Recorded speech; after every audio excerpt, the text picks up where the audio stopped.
You're listening to In Clear Focus, a unique perspective on the business of advertising, produced weekly by Bigeye.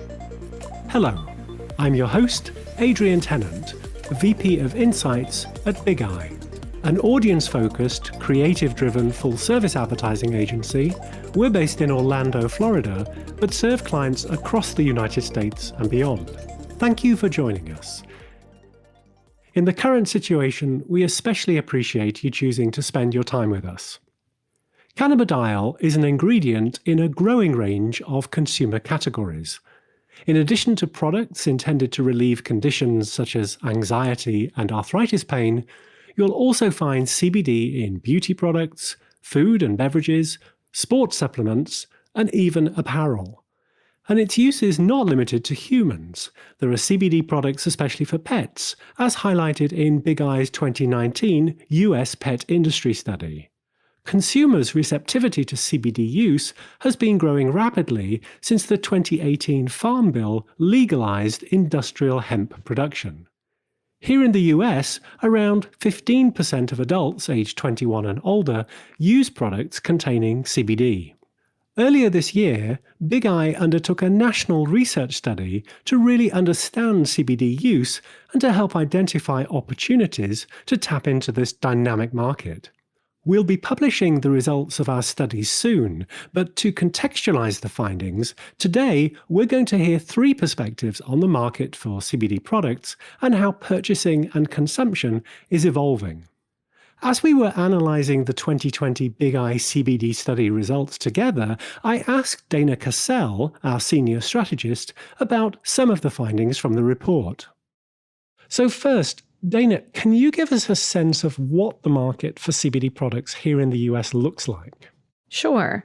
The popularity of CBD-infused oils, tinctures, creams, food items, and drinks, along with a host of other products, has exploded since December 2018, when, as you mentioned in the intro, the federal government legalized regulated production of hemp with the Farm Bill. An estimated $5 billion was spent in the U.S. on CBD products in 2019, an eye-popping 706% increase over the previous year.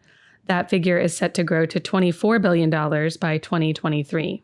The increase in sales of CBD products is explained in part by broader distribution and availability in mainstream retailers such as Walgreens, Kroger, and Bed Bath & Beyond. But the rise in popularity of CBD products has also brought greater scrutiny from the U.S. Food and Drug Administration, which in November of last year issued warning letters to 15 companies for illegally selling products containing CBD. The FDA has since announced that it recognizes the potential opportunities that CBD-based products may offer and acknowledges the significant level of interest among consumers. So it's a fast-growing market full of opportunity, but there's also uncertainty around its regulation. Last year, we discussed CBD regulation with one of Bigeye's go-to experts, Joe Englander. Joe is a shareholder in the intellectual property practice group at Fowler White Burnett and leads the firm's cannabis law team. Joe works with industry clients in the fields of hemp, medical marijuana, and affiliated businesses. When he joined us via phone from his office in Miami, I asked Joe what the legal status of CBD is here in Florida. There are two sets of regulations. There's the federal set and there's the state set. The federal set has the Farm Bill of 2018, which has made hemp and CBD products legal. And there's an interim regulation with the USDA, which is now in effect, which is helping states come up with plans and frameworks for regulations. In Florida, there is the Florida Hemp Act, which also makes hemp and CBD products legal, and also provides for pilot programs for the universities to test different varieties of hemp. And there are new regulations which are being promulgated by the Florida Department of Agriculture, which have not yet been finalized yet, but are expected to be finalized soon. So, Joe, how fast is the market for CBD and CBD-infused products growing? Very rapidly. Right now, the only hemp that's growing in Florida is with the university pilot program. But the interest and the businesses which are showing up to Florida showcases and seminars, it grows more each year. Could you tell us a little bit more about that pilot program? Well, under the Florida state law, the University of Florida and other agricultural colleges are allowed to begin growing hemp to see what types of seeds are viable here in Florida. The thing about hemp is it can only have a certain low percentage of THC. So they're confirming that the seeds which they're testing are in fact hemp seeds and not marijuana seeds.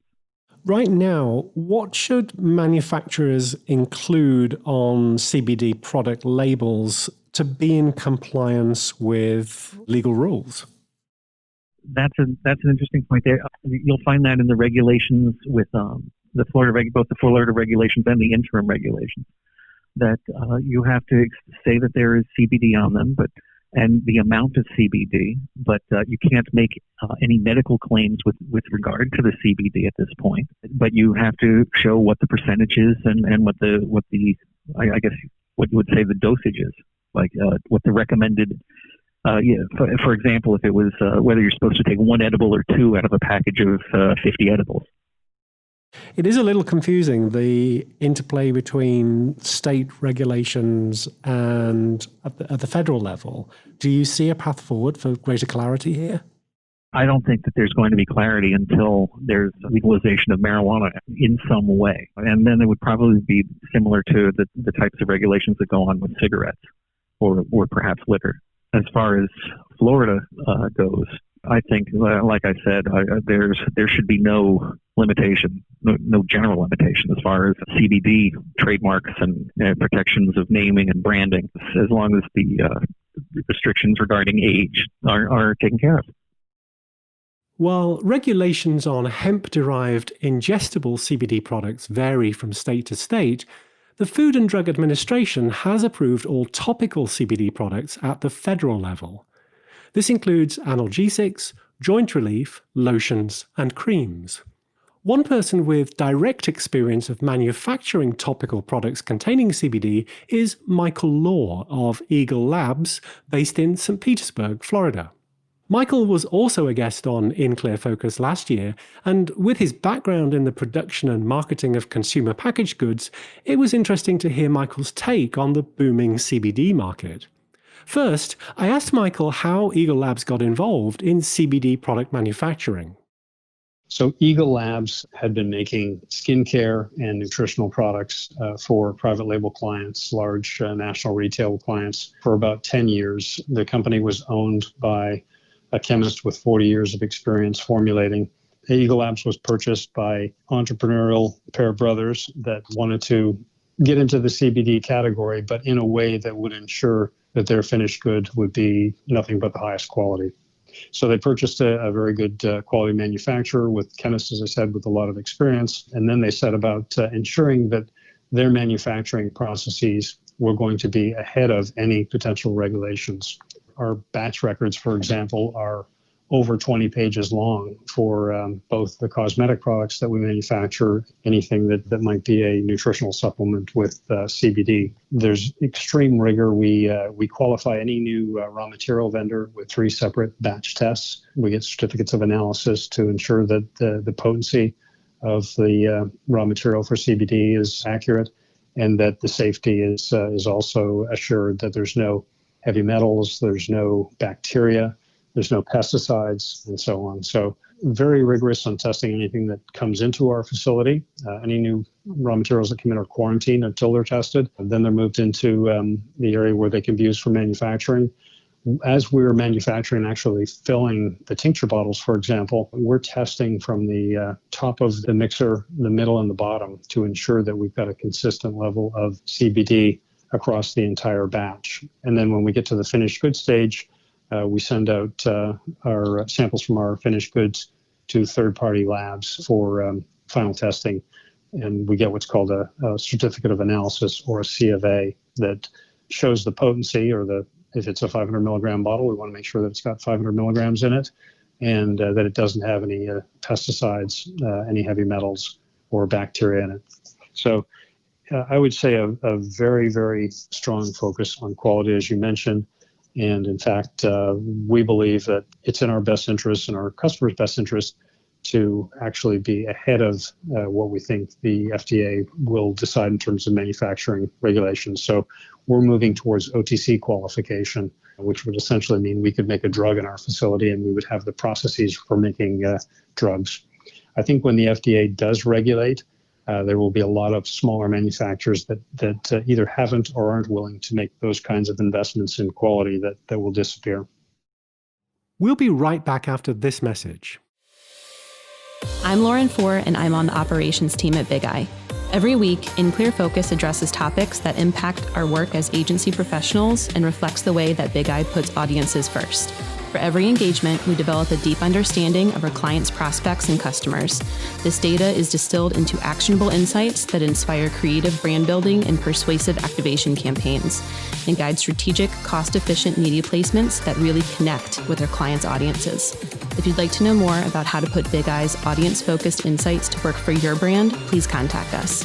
Email info@bigeyeagency.com. Bigeye, reaching the right people in the right place at the right time. Welcome back. We're talking today about cannabidiol, ahead of the publication of a national study of CBD use conducted by Bigeye. CBD quality and certification are clearly important considerations for consumers. But how is spending distributed across the different categories of CBD products? Back to Dana Cassell for some answers from Bigeye's study. Yeah, so I mentioned earlier that the market for CBD was estimated to be worth $5 billion in 2019.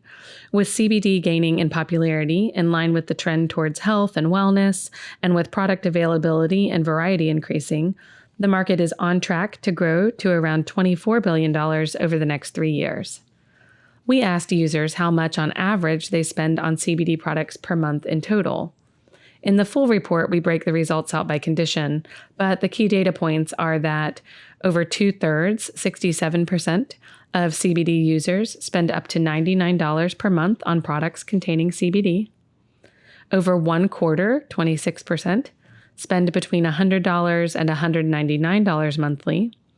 For the most frequent indications, consistently around 1/3 of CBD users spend between $50 and $99 per month. Staying with purchase data, we asked respondents where they had purchased products containing CBD within the past 6 months, both in-store and online. CBD products purchased from physical stores are primarily bought from cannabis or medical marijuana dispensaries or from health, vitamin, or supplement stores. 1/5 of users report purchasing from drugstores, and another 1/5 from vape or smoke shops. Respondents identifying as male are almost twice as likely to purchase from a drugstore and more than twice as likely to purchase from a grocery store. We've talked previously about CBD products making their way into supermarkets and grocery stores, so it's interesting that this appeals to shoppers who identify as male. Over half of our study respondents never purchase CBD online, and of those that do, Amazon.com was the most cited retailer. Right now, it seems CBD products are purchased primarily from physical stores. Michael Law of Eagle Labs offered some advice for store merchandisers. If you're a retailer and you want to be in the CBD business, I would say be in the CBD business, have a significant amount of assortment. My advice is that you should have all CBD products in one central location. If you move them into their various subcategories, I think it's going to be hard for the consumer to know that you're in the category. My recommendation would be to have all of the CBD products in one location. You can have secondary locations, for example, in the pain relief aisle for the appropriate products, but I would still have a home location that has got everything together.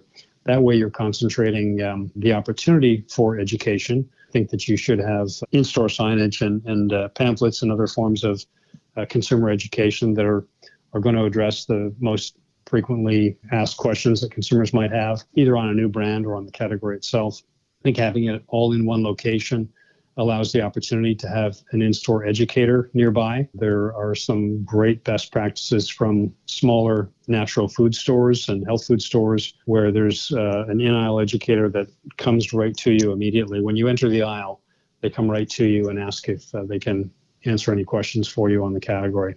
That also, retailers are going to be very concerned about shrink, and shrink is a term for loss, product that leaves the store without being paid for. Retailers, if they have an in-aisle educator, they're going to have eyes on the product, and they can ensure that they keep shrink to a minimum. Some of the larger retailers that are now entering the category have got very limited assortment, and they're putting everything in a lockup case, similar to what you may see in some retailers for expensive razor blades, where you actually have to get somebody from the store to come and unlock the case for you to access the product. I think that retailers like that will sell some product, but they're not optimizing the opportunity. I think the profit potential in this category is massive, and I think it would be worthwhile investing in in-store educators, certainly in high-volume stores, so that you can have a broad assortment and have somebody that can drive consumer education, and that'll help drive conversion. Because once you get that consumer, once they make their first purchase at a given retail location, that product then becomes the destination where they go, or that retailer becomes the destination where they go for that product. Great points there from Michael Law. In Bigeye's upcoming CBD study, we report in detail on the attitudes that characterize different groups of CBD users and identify which factors are most influential in their decision to purchase and use each category of product. We also examine how respondents rank the relative importance of ingredients, product design, and on-pack information, and what prompts CBD users to try new products. Back to Dana and some findings that surprised us. We asked survey respondents how likely they are to continue using products containing CBD long-term. So drum roll, please. Okay, it's very clear that existing CBD users are true believers in its efficacy. 88% are somewhat or extremely likely to continue using CBD long-term. This is huge. Only 15% of the U.S. adult population is currently using CBD, but of those, 88% plan to continue doing so long-term. The other 85% of the U.S. market represents an untapped opportunity. Our research data highlights a correlation between the length of time consumers use CBD products and the number of indications they use CBD for. The number of indications rises the longer a consumer uses CBD. This points to CBD's unique proposition as a multifunctional ingredient. In practical terms, a claim that CBD helps treat specific skin conditions can be augmented with a claim that it also calms the user and lessens the anxiety that a person may have as a consequence of their condition. The study results also show that some consumers are either supplementing or replacing the use of over-the-counter pain medications in favor of more natural solutions like CBD. Consumers using CBD to treat medical conditions were among the most likely to spend between $200 and $249 per month on CBD products. Pharmaceutical drug spending is a major concern, so it's perhaps not surprising that consumers faced with higher copays or exclusions from their medical insurance plans are looking to CBD-based products as alternatives to Big Pharma's offerings. Watch out for an announcement about Bigeye's national study of CBD use coming soon. Next week, In Clear Focus will have a special episode exploring changes in consumer behavior and attitudes in response to the COVID-19 pandemic. A reminder too that you can find links to resources we discuss every week on the In Clear Focus page at bigeyeagency.com under Insights. Just click on the button marked Podcast. And if you have an Amazon Echo device, you can use the In Clear Focus skill to add the podcast to your flash briefing. Thank you for listening to In Clear Focus, produced by Bigeye. I've been your host, Adrian Tennant. Until next week, stay safe. Goodbye.